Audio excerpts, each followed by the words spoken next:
വർക്കി എന്തിനാ ഇപ്പൊ ഇങ്ങോട്ട് വന്നത്? അപ്പനെ കയറി പേര് വിളിക്കരുത് കേട്ടാ. ഭാര്യയുടെ അപ്പനെ സ്വന്തം അപ്പനെ പോലെ കരുതിയും ബഹുമാനിക്കുകയും വേണം. കാണുമ്പോ ഞങ്ങളുടെ മുറേ സ്തുതിയും തരണം. സ്തുതിയല്ല, തൊഴിയാതെ എനിക്ക് തരേണ്ടത്. എന്തായാലും പറഞ്ഞ ഇങ്ങോട്ട് വരരുതെന്ന് പറഞ്ഞിട്ടില്ലേ? എന്ന് പറഞ്ഞാ എനിക്ക് എന്റെ മോളെ കാണാതെ പറ്റുവാ. നീ ഒരു അപ്പനാവുമ്പോഴേ നിനക്ക് എന്റെ വിഷമം മനസ്സിലാവത്തുള്ളൂ കേട്ടാ. അപ്പനാവാൻ ശ്രമിച്ചാൽ ഞാൻ തട്ടിപ്പോകുന്നുള്ളത് എനിക്ക് അറിയില്ലല്ലോ വർക്കി. അമ്മായിയപ്പ നിനക്കെന്താണ് ഒരു വിരളി? നീ മേടിക്കണ്ട കേട്ടാ. കൊന്തയെടുത്ത് ഞാൻ അകത്തിട്ടിട്ടുണ്ട്. ഇതാണോ ഇനി നീ എന്റെ മാത്തോട്ടം സൂക്ഷിച്ചു നോക്ക്. ഒരു നമ്പൂരിയുടെ മോറില്ലേ? ഓ, മാഡം പറ്റിയ എത്ര മേക്കപ്പ് ചെയ്യാൻ അൽസേഷൻ പറ്റിയാക്കാൻ പറ്റുമോ? എന്താണ് പറഞ്ഞത്? കുന്തം. ആരാ അത്? ഈശോ. എന്താ? അതെ, ഈശോ. ഈശോ വാസ്യോപനിഷത്തും മുണ്ടകോപനിഷത്തും തൈത്തിരിയോപനിഷത്തും ഹൃദയസ്ഥമാക്കിയിട്ടുള്ള ആളാ. ബഹുപണ്ഡിതനാ. ഞങ്ങ ഇത്തിരി പടിഞ്ഞാറുള്ള നമ്പൂരി നായന്മാരാ. അക്കാര്യത്തിൽ ഒരു സംശയം വേണ്ട കേട്ടാ. ആള് വലിയ ഭക്തനാ. ഇവിടെയുള്ള സ്വാമിയെ കണ്ട് അനുഗ്രഹം വാങ്ങാൻ വന്നതാ. ഞാൻ പറഞ്ഞു ഇപ്പൊ പറ്റില്ലാന്ന്. പൊക്കോളൂ, പൊക്കോളൂ. പഠിക്കവരെ വന്നിട്ട് കാണാണ്ട് പോവേ. ഞാൻ കണ്ടേ പോവും. ഞാൻ കൊണ്ടേ പോകും. അമ്മജി നിർത്ത്. കൃഷ്ണ, സ്വാമിയുടെ സാന്നിധ്യം അറിഞ്ഞ് ഭക്തരെത്തിയാൽ തടയാൻ നിൽക്കണ്ട. അനുഗ്രഹം വാങ്ങിച്ചോണ്ട് പൊയ്ക്കോട്ടെ. അല്ലേ കേശവ? അതെ അതെ. ഏതില്ലത്തെയാന്നാ പറഞ്ഞത്?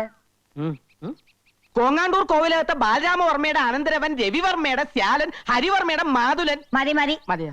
ഇദ്ദേഹത്തെ ചാവടിക്ക് കൂട്ടിക്കൊണ്ടുപോയി ദർശനത്തിന് വേണ്ടി സൗകര്യം ചെയ്തു കൊടുത്തോളൂ. വന്നോളൂ, മാറുക. അമ്മച്ചി പറഞ്ഞല്ല, പിന്നെ എന്താണൊരു താമതം? ഏത് സമയത്താണ് തേങ്ങ ഇടാൻ പോയത്?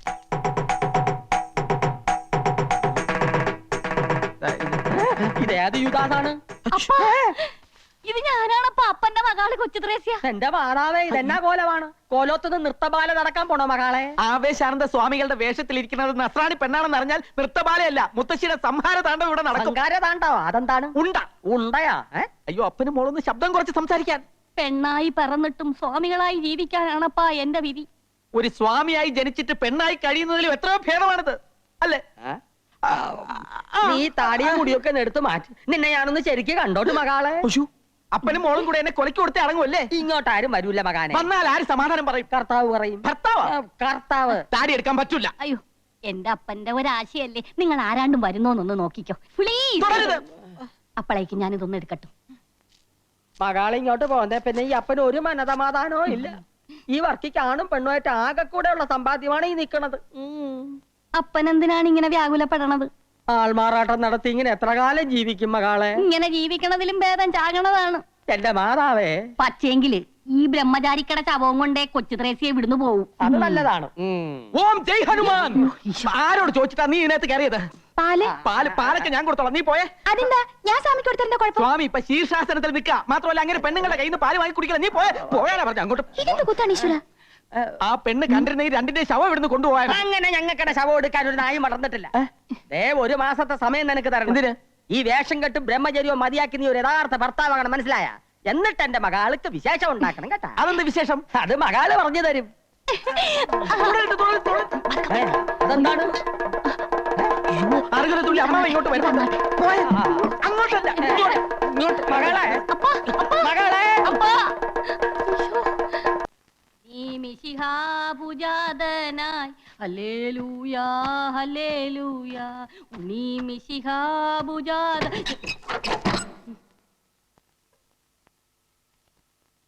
എന്റെ മകളെ, ഇത് ഞാനാ നിന്റെ അപ്പൻ ഇറുക്കിപ്പര വർക്കി. കണ്ണുറക്ക്. അയ്യോ, അപ്പനാ? ഞാൻ വിചാരിച്ചു ഇവിടുത്തെ ഇടങ്ങേറി പിടിച്ച പോലെ തമ്പുരാക്കന്മാരും ആയിരിക്കുമെന്ന്. ഉമ്മറത്താരെയും കാണില്ലല്ല. മന്ത്രവാദി പിശാചുക്കൾ എങ്ങാട്ട് പോയി?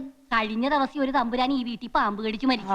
തെക്കേപ്പുറത്ത് അയ്യാക്കട കർമ്മം നടക്കേന്നു. എന്റെ മാതാവേ, രക്ഷപ്പെട്ടു. ഇനി ആരും ഇങ്ങോട്ട് വരത്തില്ല. എന്റെ പൊന്നു മകളെ, ഇതൊക്കെ മാറ്റി നിന്റെ സ്വന്തം രൂപത്തിൽ ഇങ്ങാട്ട് വന്നിരി. അപ്പച്ചൻ നിനക്ക് പൊരിച്ച കോഴിയും പൊറോട്ടയും കൊണ്ടുവന്നിട്ടുണ്ട്. എന്റെ അപ്പ കേട്ടപ്പോ തന്നെ വായില് വെള്ളം. കർത്താവേ, ഞാൻ ഇപ്പൊ തന്നെ ഇതൊക്കെ വലിച്ചു പറിച്ച് കളഞ്ഞിട്ട് വന്ന് കടിച്ചു പറിച്ച് തിന്നോളാം. ഈ കുടുംബത്തിലെ ഒരു അംഗത്തെ പോലെ ആയിരുന്നു പണിക്കര്. അയാൾക്ക് ഇങ്ങനെ ഒരു ദുർമരണം വന്നല്ലോ ഭഗവതി. എന്റെ ഓർമ്മയിൽ ഇന്ന് വരെ നമ്മുടെ കാവിലെ സർപ്പങ്ങൾ ആരെയും ഉപദ്രവിച്ചിട്ടില്ല. എന്നാലും പണിക്കരെ പോലെ ഇത്രയും ഭക്തനായിട്ടുള്ള ഒരാൾക്ക് ഇങ്ങനെ ഒരു അനുഭവം വന്നല്ലോ എന്ന് ഓർക്കുമ്പോഴാണ്. മുത്തശ്ശി, നമുക്ക് മേപ്പാടനെ ഒന്ന് വരുത്തിയാലോ? ഇതിനിപ്പോ മേപ്പാടിനെ വരുത്തേണ്ട കാര്യമൊന്നുമില്ല. ഒക്കെ ഈശ്വരവിദ്യാന്ന് കരുതുക. പണിക്കര് പാപകർമ്മമൊന്നും ചെയ്തിട്ടില്ലെന്ന് ഏട്ടന് പറയാൻ പറ്റുമോ? മായമോള് പറഞ്ഞാലും കാര്യമുണ്ട്. പണ്ട് മുത്തച്ഛനുള്ള കാലത്ത് ഗംഗ എന്ന ദാസിപ്പെണ്ണിന് പച്ചജീവനോട് കൊല്ലാൻ തീ കൊളുത്തിയത് പണിക്കരമാവനാണെന്നാ പറയുന്നത്. ഈ ദുർമരണത്തെ പറ്റി നമുക്ക് നമ്മുടെ സ്വാമിയോടും ചോദിച്ചാലോ? അത് ശരിയാ. കാര്യങ്ങൾ ഗ്രഹിക്കുന്നതിൽ മേപ്പാടിനേക്കാളും കഴിവ് സ്വാമിക്കായിരിക്കും. താപസിയല്ലേ അല്ലേ കൃഷ്ണ? അതെ, പക്ഷെ ഇപ്പൊ അങ്ങോട്ട് പോണ്ട. അദ്ദേഹം ശീർഷാസനത്തിൽ അല്ല ധ്യാനത്തിലായിരിക്കും. ശല്യപ്പെടുത്തണ്ട. അദ്ദേഹത്തിന് ഒരു ശല്യാവൂല്ല. പുണ്യാത്മാക്കളെ പറ്റി നിനക്കെന്തറിയാം?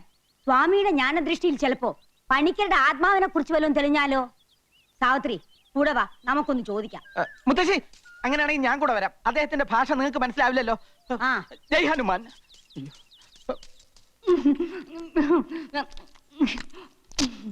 ഇങ്ങനെ ആക്രാന്തം കാട്ടാതെ മകളെ, മെല്ലത്തിന്റെ മകളെ. ഈ ഉണക്കത്തമ്പരാക്കന്മാരുടെ പച്ചക്കറി നീ അടുത്തപ്പോ എന്റെ മാതാവേ, കൂടെ കൂടെ വന്നില്ലെങ്കിൽ ഞാൻ പട്ടികളും ചത്തു. പട്ടിണി കിടന്നാലും വേണ്ടില്ല, കിളവി തള്ള പിടിക്കാതിരുന്നാ മതിയായിരുന്നു. പിടിച്ചാ നിന്നെ കൊല്ലും മകളെ. കൃഷ്ണ ആ, കൊല ഇപ്പൊ തന്നെ നടക്കും. ദേവരന മാലക്കിളവി. ജയ് ഹനുമാൻ. ആ, ആ. ഈശോ.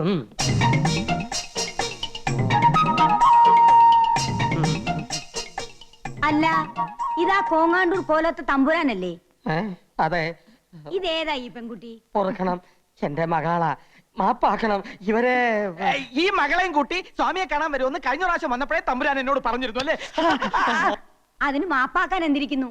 സ്വാമികളെ വന്ന് കണ്ട് അനുഗ്രഹം മേടിക്കുന്നത് നല്ലതല്ലേ? അതെ അതെ, ഇപ്പൊ മനസ്സിലായി കേട്ടാ.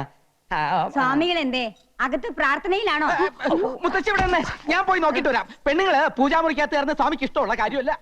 മകളുടെ പേരെന്താ?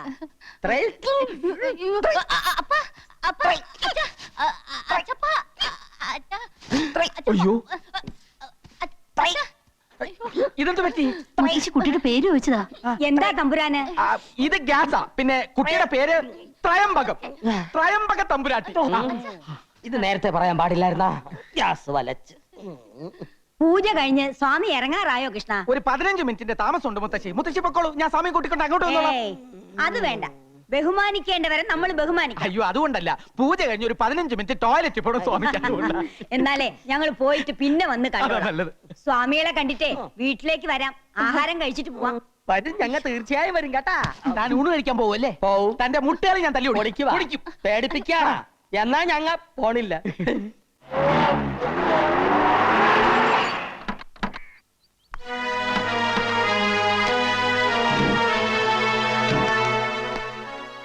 ഇതാ ഞാൻ പറഞ്ഞ കോവിലകം.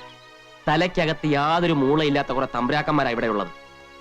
ഡേസിയെ കാണാൻ പോലും ചിലപ്പോൾ അവർ സമ്മതിച്ചില്ല എന്ന് വരും.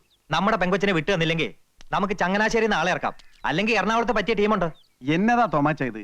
തല്ലിനും ഗുണ്ടായുസത്തിനും ഒന്നും പോണ്ട. അവള് നമ്മുടെ ഡെയ്സി മോള് തന്നെയാണെങ്കിൽ ഈ നാട്ടിൽ നിയമം പോലീസൊക്കെ ഇല്ലേ? എന്തൊക്കെ ചെയ്താലും 4 ആൾ അറിഞ്ഞാൽ നമ്മുടെ പെങ്കൊച്ചിനെ നാണക്കേട്. കാര്യങ്ങളൊക്കെ അങ്ങ് നയത്തി പറഞ്ഞു തീർത്താ മതി. അമ്മച്ചി പറഞ്ഞാ എന്റെ ശരി. ഇല്ലെങ്കിൽ കല്യാണ പെണ്ണൊരു ഒളിച്ചോട്ടം കഴിഞ്ഞ് വന്നതാണെന്ന് നാട്ടുകാരറിഞ്ഞാ ഏറെ നാണക്കേട് എനിക്കാ.